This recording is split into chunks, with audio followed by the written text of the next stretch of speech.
দুপুর 2টোর মতো বাজে। শীতের রোদ বাইরে। মেয়েটা এসে দাঁড়ালো মোস্তাকিনের সামনে। তার চোখে কোনো ইতস্তত ভাব নেই, ধীর চোখের চাহনি, আত্মবিশ্বাস ভরপুর তাতে। মাহমুদ এগিয়ে এসে জিজ্ঞেস করল, ম্যাডাম, কোনো প্রয়োজনে এসেছেন? কিছু বলতে চান? মেয়েটা মাথা নাড়ল। মাহবুব বলল, জি, কার সাথে কথা বলতে চান? মেয়েটা মোস্তাকিনের দিকে তাকিয়ে বলল, আপনি কি কিছুটা সময় দিতে পারবেন? মোস্তাকিন ভ্রু জড়িয়ে মেয়েটাকে দেখে হাত ঘড়িতে সময় দেখল। তারা বসলো বাইরের একটি ডেস্কে। চেয়ারে বসে টেবিলের উপর হাত রেখে দু হাত একত্র করে কয়েক সেকেন্ড দেখলো মেয়েটাকে মোস্তাকিন। এরপর বলল, জি বলুন, কি বলতে চান? কণ্ঠস্বর ভারী কৌতূহলী। আমি মেহজাবিন আরমিন অন্তু, দানেশ বিশ্ববিদ্যালয়ের ছাত্রী। জি, চিনতে পেরেছি। কিন্তু আপনাকে কোন নামে সম্বোধন করা যায়? লোকে আরমিন অথবা অন্তু ডাকে। আমি কোন নামটা বেছে নিব? আপনার ইচ্ছে মতো। মোস্তাকিন এবার সোজা হয়ে বসল। তো মিস অর মিসেস অন্তু, কি বলতে চান? মিস। মোস্তাকিন গাড় কাত করল।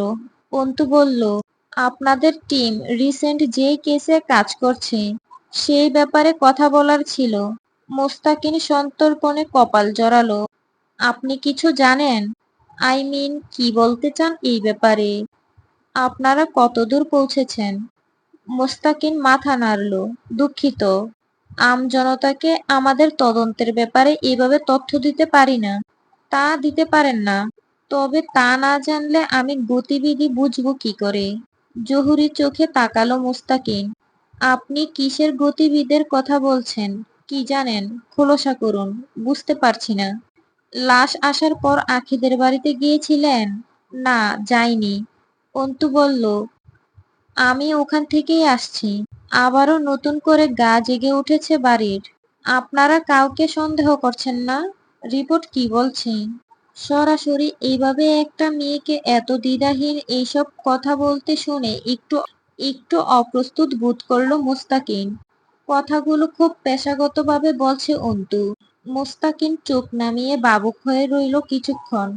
এরপর বলল, আপনি ঠিক কি বুঝাতে বা বলতে চাচ্ছেন অন্তু? রিপোর্ট দিয়ে নিশ্চয়ই তেমন কিছু বের হয়নি, তাই না অফিসার? মোস্তাকিন ভ্রু কুঁচকে ফেলল।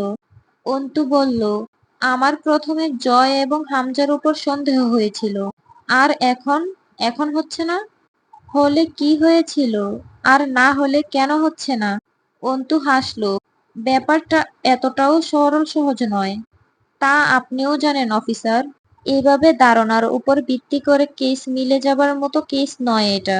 আপনি কি এটা জানেন কিছুদিন আগে আখির মেজো ভাই সোহান মারা গিয়েছে? মোস্তাকিন জবাব না দিয়ে তাকিয়ে রয় অন্তুর দিকে।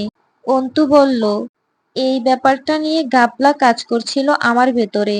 আজ তো কিছু জিজ্ঞাসাবাদ করার মতো অবস্থায় নেই ও বাড়ির লোক।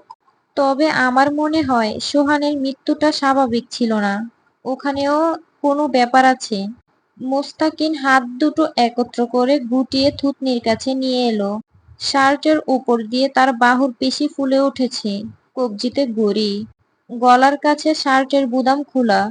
হাতা গুটানো কোনো অবধি। বিন্যস্ত পোশাক ও চেহারা। সন্দিহান কণ্ঠে জিজ্ঞেস করলো, আপনি এইসবে এত ইন্টারেস্ট নিচ্ছেন কেন? অন্তু চুপ রইল ক্ষণকাল। হঠাৎই বলল, আজ আমি চুপ থাকবো, তামাশা দেখব। আখির পরের শিকারটা আমি হব না এমন গ্যারান্টি কার্ড তো পাইনি। আর তাছাড়াও। মোস্তাকিন সপ্রতিভ হয়ে চাইল। ভ্রু উচালো। তাছাড়াও? তাছাড়াও আখির পরিবার বয়ে বারবার বলছে, বিচার চাই না। ধরুন ওদের হয়ে সেই সকল জানোয়ারদের বিচার আমি চাই। চাপা তেজ বহির্ভূত হলো অন্টুর কণ্ঠস্বর ভেদ করে। মোস্তাকিন মাথা নেড়ে সম্মতি জানিয়ে জিজ্ঞেস করলো, তো আপনি কি চাইছেন? আমাদেরকে সাহায্য করতে চান এই কেসে? ওহো, সাধারণ মেয়ে আমি। এতখানি ক্ষমতা নেই। এরকম একটা ভয়ানক কেসে মাথা ঢুকিয়ে অ্যাক্টিভিটির সাথে আপনাদের সহায়তা করব। তবে এইটুকু দাবি জানাতে এসেছি, যে কোনো মূল্যে এই কেসের শেষ দেখবেন আপনারা। আখির মৃত্যুর জন্য না হোক, মেনে নিলাম কোনো না কোনো একদিন মানুষের হায়াত ফুরায়, সকলের কপালে স্বাভাবিক মৃত্যু লেখা থাকে না। কিন্তু ওর সম্মানহানি এবং ওর সাথে হওয়া অত্যাচার যেন চাপা না পড়ে যায় আমাদের গাফুলতির নিচে, এই অনুরোধটুকু করতে এসেছিলাম। মোস্তাকিন সঙ্গে সঙ্গে জবাব দিল না, কিছুক্ষণ চুপ রইল। পিবিআই এর কার্যালয়ে এসে পিবিআই অফিসারের কার্যগতিবিধিতে আঙ্গুল তোলার সাথে সাথে বিচার দাবি করছে। ইন্টারেস্টিং লাগলো মোস্তাকিনের কাছে ব্যাপারটা। তবে প্রমাণ এবং ক্লুর খুব অভাব কেসটাতে। এমন কোনো সূত্র এখন অবধি আমাদের টিম পায়নি যা দ্বারা এই কেসে এগুতে পারে। এরকম আর কিছুদিন না পেলে কেস এমনিতেই চাপা পড়ে যাবে। তবে আমাদের চেষ্টা জারি আছে। অন্তু বেরিয়ে এলো। কিছুক্ষণ চেয়ে দেখলো মোস্তাকিন অদ্ভুত মেয়েটাকে। অন্তুর রাস্তা পার হবার উদ্দেশ্যে রাস্তার পাশে এসে দাঁড়ালো। তখনই সামনে দিয়ে পাশ কাটিয়ে বেরিয়ে গেল হামজার গাড়িটা। অন্তু টের পেল না। যতক্ষণ দেখা যাচ্ছিল, জয় ক্ষেপা চোখে দেখলো অন্তুকে। গাড় ফিরিয়ে হামজাকে বলল, অন্তু বিপিআই ডিপার্টমেন্টের সামনে। কাহিনী বুঝতে পারতেছি না শালির। হামজা গম্ভীর স্বরে বলল, গরম রক্ত, প্রতিবাদ গড়া। হয়তো ওই মেয়েটার বিচারের জন্য লড়তে যাচ্ছে। তুই নজরদারি করছিস কেন ওর উপর? তাচ্ছিল্যের হাসি হাসল জয়। তোমার সৎ নেতাগিরি আর নীতি পেছনের পকেটে রাখো। ওর সন্দেহ আমার আর তোমার উপর।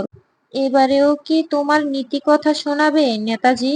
হামজার হাতের পিঠে গাঢ় জখম। জয় যত দ্রুত সম্ভব গাড়ি চালাচ্ছে। চেপে রাখা টিস্যু রক্তে ভরে উঠেছে। অথচ হামজা নির্বিকার ভঙ্গিতে ভ্রু কুঁচকে তাকালো। আমার তোর উপর কেন? আমি তুই ওর কি করেছি? জয় স্টিয়ারিং ঘুরাতে ঘুরাতে জবাব দিল, চলো জিজ্ঞেস করে আসি। গাড়ি এসে থামলো M Abdur Rahim medical college হাসপাতালের সামনে। ভেতরে ভর্তি রয়েছে দলের কয়েকটা ছেলে। গতকাল মারামারি হয়েছে ভার্সিটির মোড়ে জন্টু সাহেবের ছেলে মাঝহারের লোকদের সাথে। অবশেষে জয় যখন গিয়েছিল, শেষ পর্যায়ে তার হাত কেটেছে, কপাল ফেটেছে, পিঠে আস্ত একটা লাঠি ভেঙেছে। জয়ের টুকটাক ব্যান্ডেজ লাগলেও মাঝহারের ছেলেদের অবস্থা খারাপ। কিন্তু সবচেয়ে বড় আঘাত পেয়েছে হামজার সেক্রেটারি লতিফ। দলের লোকদের হামজা সর্বদা কেবিনেই অ্যাডমিট করায়। আমজনতার ভিড়ে রিস্ক থাকে এইসব মামলায়। দুজন গিয়ে বেডের পাশে দাঁড়াতেই লতিফের বউ কাঁদতে কাঁদতে উঠে এলো। এখনো বেহুশ লতিফ। লতিফের কোমরের ওপর পেটের বাঁ পাশে ছুরির আঘাত করা হয়েছে মারামারির কোনো এক সময়ে। রাস্তার পাশে পড়েছিল সে। হামজা অবশ্য নির্বাচনের আগে প্রস্তুত ছিল এসবের জন্য একবার। মারামারির সূত্রপাত ঘটেছে সকালের দিকে। মাঝহারের ছেলেরা ক্লাব গড়ে ইট পাটকেল ছুড়াছুড়ির মাধ্যমে ঘটনা শুরু। জয়ের মাস্টার্স ফাইনাল পরীক্ষা কয়দিন বাদে। সপ্তাহখানেকের মধ্যে দুদিনের জন্য ডাকা যাবে সে। ক্লাবে সে ছিল না তখন। হামজা পড়তে বসার জন্য চাপে রেখেছে। কিছুদিন কারবার থেকে দূরে থাকতে বলেছিল। কিন্তু ইট পাটকেল ছুড়ায় হামজার ছেলেরা থামেনি। নোংরা ভাষায় হামজাকে গালি দিয়েছে। তখন হামজার ছেলেরা বেরিয়েছিল। দুপুরবেলা লতিফের সাথে এই অঘটন ঘটে যাবার পর বিকেলে পড়ালেখা ছেড়ে বেরিয়ে গিয়েছিল জয়। সন্ধ্যার পর ভার্সিটির মোড়ে তুমুল মারামারি শুরু হলো দুদলের। লাঠি সোঁটা, ককটেল, সাথে ছুরি ছিল ছেলেদের হাতে। জয় দুটো ছেলেকে বেদম পিটিয়েছে। সে সময় প্রতিরোধ করার জ্ঞান থাকে না জয়ের। এটা তার অপারগতা। যখন কাউকে মারতে শুরু করে, তাকে বৃষ্টির মতো মারা যায়। সে একনিষ্ঠ চিত্তে শুধু ছেলে দুটোকেই মেরেছে। তার মাঝে নিজে জখম হয়েছে বেশ ভালো মতোই। মাঝহার নিজে উপস্থিত ছিল না।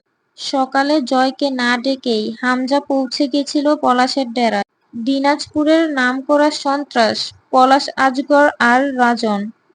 দুজনের সাথে ভালো মিল মাঝহারের। সাথে দুটোকে মহাজনও বলা যায়।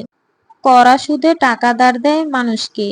পরে তার বদলে ঘরের জিনিস অথবা ব্যবসা কেড়ে নেওয়ার বহু নজির আছে। সেখানে গিয়ে মেরে এসেছে হামজা মাঝহারকে। জয় সেখান থেকে নিয়ে এসেছে হামজাকে। এখন অবধি জিজ্ঞেস করেনি মাঝারের কি অবস্থা, কিভাবে মেরেছে, কি হাল করেছে। হামজা খুব শক্ত শীতল মেজাজের পুরুষ। যতক্ষণ না জয়কে আঘাত করা হয় তাকে ক্ষেপতে দেখেনি ছেলেরা। কিন্তু লতিফের স্ত্রীর কান্নাকাটি দেখেছে সিরাতে, লতিফের বাচ্চা দুটোর শুকনো মুখ দেখেছে, লতিফের রক্তাক্ত শার্টখানা দেখেছে। হামজাকে চেয়ারে বসিয়ে রেখে জয় দ্রুত গেল নার্সকে ডাকতে। এই অসময়ে হাসপাতালে নার্সের সংখ্যা কম চারদিকে। ব্যস্ত নার্স দাঁড়াতে বলল জয়কে। হুট করেই জয়ের মেজাজ চটল, অমানুষের মতো হয়ে উঠল মুহূর্তেই। দাঁত খিচে উঠল। উঠ, তাড়াতাড়ি উঠ। তোর পাশে যে মগা দাঁড়াইয়া আছে ওরে বল কেনলা ঢুকায়ে দিক ওই লোকের। তুই আমার সাথে চল, বাইয়ের হাতে রক্ত পড়তেছে। শুনতেছিস না কথা? চেঁচিয়ে উঠল জয় শেষের দিকে। নার্স কেঁপে উঠল, দ্রুত উঠে দাঁড়ালো। রাগে শরীর কাঁপছে জয়ের। এখানে হামজা থাকলে নির্ঘাত একটা থাপ্পড় মারত কোনো মেয়ের সাথে এমন দুর্ব্যবহারের ফলে। নার্সকে নিয়ে এসে দাঁড়ালো হামজার পাশে।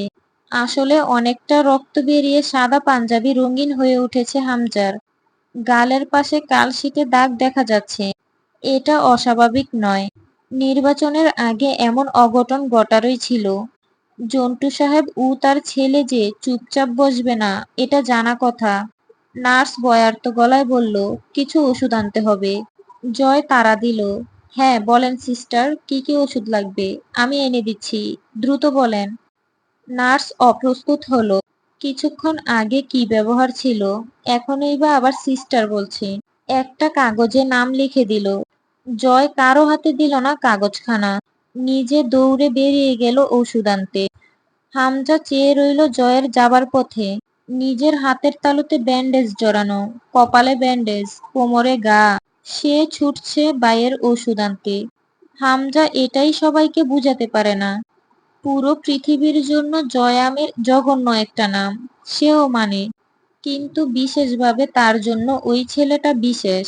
লতিফের চিকিৎসার সমস্ত খরচ হামজা বহন করল। কেবিনের বাইরে দাঁড়িয়ে রইল সকলে। শেষ রাতের দিকে সার্জারি করা হয়েছে লতিফের। এখনো সেন্স ফিরেনি। চিন্তিত মুখে নিজের ব্যথা ভুলে উদ্বিগ্ন ভঙ্গিতে পায়চারি করছে হামজা। সে কোনো সময় চায় না তার জন্য দলের ছেলেরা মূল্য দিক। সেদিন নিষেধ করার পর হামজা নির্বাচন অফিসে গিয়ে জন্টু সাহেবের আপিল বাতিল করে এসেছে। তাতে যে জন্টু সাহেব খেপবেন তা জানা কথা। তবে আঘাতটা লতিফকে করে ওর পরিবারকে বিধ্বস্ত করে তোলাটা ঠিক হয়নি জন্টু সাহেবের। মাঝহার ভালো গা খেয়েছে। যতদিন নির্বাচন শেষ না হচ্ছে ঝামেলা যে টুকটাক লেগেই থাকবে, এও জানা কথা। নির্বাচনের পরেও বিশেষ ঝামেলা হওয়ার চান্স রয়েছে। রাত করে বাড়ি ফিরল হামজা। জয় ঢুকে পড়ল নিজের ঘরে। তার পড়ালেখার গাফলতি চলবে না এখন। ঘরে ঢুকে চেঁচিয়ে ডাকলো মামিকে। দ্রুত পায়ে তরু এগিয়ে গেল। কি হয়েছে জয় ভাইয়া? খালামণি অসুস্থ, ব্যথা বেড়েছে। কিছু দরকার? জয় জ্যাকেটের চেন খুলে ইশারা করলো জ্যাকেটটা খুলে দিতে। তরু জ্যাকেট খুলে নিয়ে সেটা হ্যাঙ্গারে বাঁধিয়ে রাখলো। জয় বাথরুমে ঢুকতে ঢুকতে বলল, এক কাপ গরম কফি বানিয়ে দে তো, আমি মামির কাছ থেকে ঘুরে এসে খাবো। আর ঘরটা ঝাড়ু দে, পায়ে নোংরা বাজছে। তরু ঝাড়ু দিতে দিতে দেয়ালের দিকে তাকায়। চারদিকে বড় ছোট ফ্রেমে বাঁধানো জয়ের ছবি। ওয়ালমেট ভর্তি ঘরের দেয়াল। জয় যখন মামির রুমে এলো, দেখলো হামজা মায়ের মাথার কাছে বসে আছে। মামা বারান্দার পাশের চেয়ারে বসা। মুখ বাঁকালো জয়। ওখানে বসে কি নিজেকে বীর পুরুষ প্রমাণ করতে চাইতেছ? বারান্দা দিয়ে ঠান্ডা আসছে না? পরে তো খ্যাক খ্যাক করে কাশবে। তোমার কাশির আওয়াজ শুনতে একটুও ভাল লাগে না মামা। দরজাটা আটকে বসো। শাহানা ব্যথায় কুঁকড়ে গেছেন। হামজা মাথা নিচু করে বসে আছে মায়ের শিউরে। জয় বকে উঠল, শালার ডাক্তাররা যদি কষ্টের সময় চিকিৎসা না করতে পারবে তাহলে ডাক্তারি ট্যাগ লাগানোর মানে কি? ব্যথা এখন, সার্জারি করবে মাস কয়েক পরে, এইটা কোনো চিকিৎসার মধ্যে পড়ে? তুলি জবাব দিল, তুই চুপ থাক, না বুঝে চেঁচাবি না। সব কিছুই তো আর তোর মুখ বকার মতো সহজ না। আগে ঔষধ খাইয়ে ভিতরে একটা সার্জারির মতো পরিবেশ তৈরি করে এরপর সঠিক সময়ে সার্জারি করবে ডাক্তাররা। তোর মতো পদার্থ বিজ্ঞান পড়ে অপদার্থ হয়নি তারা। ডাক্তার ওরা ভালো বোঝে। জয় দাঁত খিঁচে বকতে গেলে আবার চুপ করলো। এখানে সবার মন খারাপ। এখন চুপ থাকা ভালো মানুষের কাজ। জয়ের ধারণা সে খারাপ হলেও মাঝে মধ্যে একটু ভালো মানুষের মতো আচরণ দেখিয়ে লোককে চমকে দেওয়া ভালো। বাইরে বেরিয়ে এলো। বাড়িটা খুব বিষণ্ণ লাগছে। জয়ের ভালো লাগছে না বিষয়টা। কালই গিয়ে কোয়েলকে আনতে হবে। ও থাকলে এখন দৌড়ে এসে কোলে উঠে আবদার করত, মামা আমি ব্যান্ডেজ লাগাবো। এরপর দুজন চকলেট কিনতে যাব। ম্যাচিং ম্যাচিং হবে তোমার আর আমার ব্যান্ডেজ। শরীরের ব্যথা রাত বাড়ার সাথে সাথে প্রখর হচ্ছে। বারান্দায় গিয়ে দাঁড়িয়ে সিগারেট ধরালো। কোমরের ক্ষততে টান ধরেছে। পুরো গা হাত পা বিষ ব্যথা হয়েছে। এখন বোঝা যাচ্ছে। জয়ের রুমটা বাড়ির পিছনের দিকে। এখান থেকে বাড়ির পিছনের জঙ্গল চলে গেছে। বিশাল ফাঁকা পতিত জমি পড়ে আছে। সেখানে জঙ্গলি গাছপালা জন্মেছে। তরু কফি রেখে চলে যাবার সময় জয় ডাকলো, খাবারটা রুমে দিয়ে যা তো। জয় জানে ও না বললেও মেয়েটা ঠিক নিয়ে আসতো। কেন এত যত্ন করে জানার বা বুঝার চেষ্টা করেনি কখনো জয়। তবে এই নিঃসঙ্গ পাপে ভরা জীবনে এই মেয়েটার বেশ মনোযোগ পায় সে। তরু খাবার আনলো। জয় তখন বিছানায় বসা। তরু খাবার রেখে চলে গেল না, দাঁড়িয়ে রইল। জয় জিজ্ঞেস করলো, দাঁড়িয়ে আছিস কেন? চিকন মিষ্টি কণ্ঠস্বর তরুর। আপনি নিজে খেতে পারবেন? আমি খাইয়ে দিব। অবাক হলো না জয়। সে জানতো এমন কিছুই বলবে তরু। চেয়ে রইল তরুর মুখের দিকে কয়েক সেকেন্ড। এরপর মাথা নেড়ে সম্মতি জানালো। যত্ন করে খাওয়াতে বসলো তরু। খাবার চিবুতে চিবুতে একবার তরুকে দেখে নিয়ে নিঃশব্দে হাসলো জয়। আমি খারাপ, লোকের নাম শুনলেই নাক ছিটকায়। তুই বিশেষ এই যত্ন কেন করিস? তরুর চোখের গণপাপড়ি নড়ে উঠল। একবার তাকিয়ে চোখ নামিয়ে নিল। আস্তে করে বলল, হা করুন। জয় লোকমাটা গালে না নিয়ে আবার হাসলো। ভালোবাসিস আমায়? হাত থেমে গেল তরুর। চোখের কোণে জলের ছিটা জমেছে। জয় হালকা ব্যস্ত হলো। এই পাগলি, এই কাঁদছিস কেন?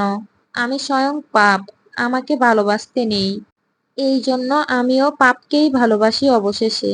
জীবনে এমন সব নিকৃষ্ট পাপ করে রেখেছি, কেউ যদি তার শাস্তি কোনোদিন দেয় আমায়, তাহলে তা হবে আমার জঘন্য মৃত্যু। আবার আমার পাপের পেছনে এমন কোনো ব্যাকগ্রাউন্ড নেই যা শোনার পর মানুষ ইমোশনাল হবে বা বলবে এই জন্যই আমি বাধ্য হয়েছি বা এমন করেছি। সবই করেছি ক্ষমতার জোরে। তুই যে আমায় ভালোবাসিস, তুইও সমান পাপী। কারণ আমার মতো পাপিষ্ঠকে কোনো সুন্দর মনের মানুষ ভালোবাসতে পারে না, তা জানি আমি। যে কোনোদিন আমায় ভালোবাসবে বা ভালোবেসেছে, আমি জেনে নিই তার ভিতরেও আমার মতোই পাপ আছে। নয়তো কেউ আমার পক্ষপাতিত্ব করতে পারবে না। তরু চুপচাপ খাবার খাওয়ায় জয়কে। সযত্নে মলম লাগিয়ে দিল পিঠের ক্ষততে। ওষুধগুলো খাইয়ে দিয়ে জয়ের হাত ঘড়ির শার্টটা খুলে দিল। শুইয়ে দিয়ে কম্বলটা গলা অবধি তুলে দিয়ে মাথার কাছে বসলো। গভীর মনোযোগের সাথে জয়ের মাথায় হাত বুলিয়ে দিল। চুল টেনে দিল, কপাল টিপে দিল। জয় চোখ বুজে চুপচাপ নেয় সেই সেবাগুলো। এক দৃষ্টে চেয়ে রয় তরু জয়ের মুখের দিকে। খোঁচা দাড়ির গালটা হাত দিয়ে আদর করতে ইচ্ছে করে। জয়ের নিঃশ্বাস বাড়ি বাড়ি পড়তে শুরু করে।